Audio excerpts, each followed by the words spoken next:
So we all know that getting water onto your electrical connection is something that you really need to avoid. And you can actually see where this one had ended up seeing and you got a little bit of rust. We're going to try to avoid that this season.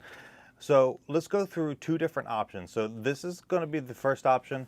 So it comes with this little rubber piece right here that you can put down on top of this plug. That way it gives it a little bit tighter connection when you go to put these two together.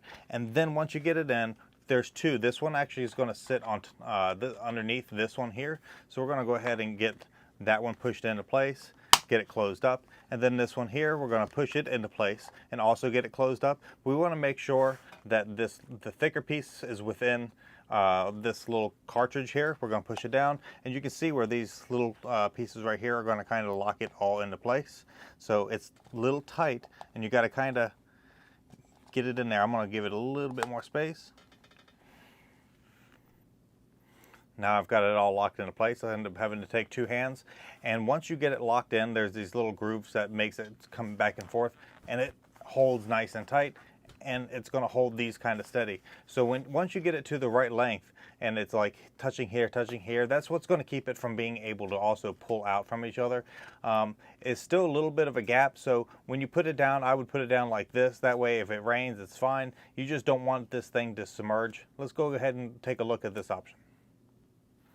Now, if you've got one of those electrical cables with a little bit bigger head, this one's going to give you a whole lot more space, and it's got a couple really cool designs. I'm actually going to go ahead and take these two things and plug them in together. That way they are together for this exercise, and then I'm going to push this down and push it into place, push this one down. So there's these little holders here, and you can see where it will allow you to pull stuff in, but it's not going to allow you to really pull it out really easy. It's going to take some strength because it's actually going to, it's kind of like a Chinese finger trap that it's going to hold everything in place. And because this box is a little bit bigger, if your connections are bigger, you've got a little bit more space in here.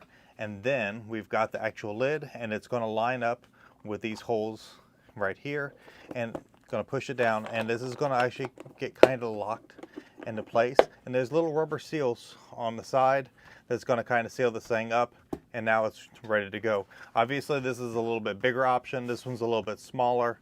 They both work out great. I prefer the little bit bigger one. It gives me a little bit more options, but it's a little bit harder to hide, especially if you're trying to get this to be a little bit more secure and a little bit smaller, and maybe this one makes the most sense. I use them both for different applications. So which one do you think?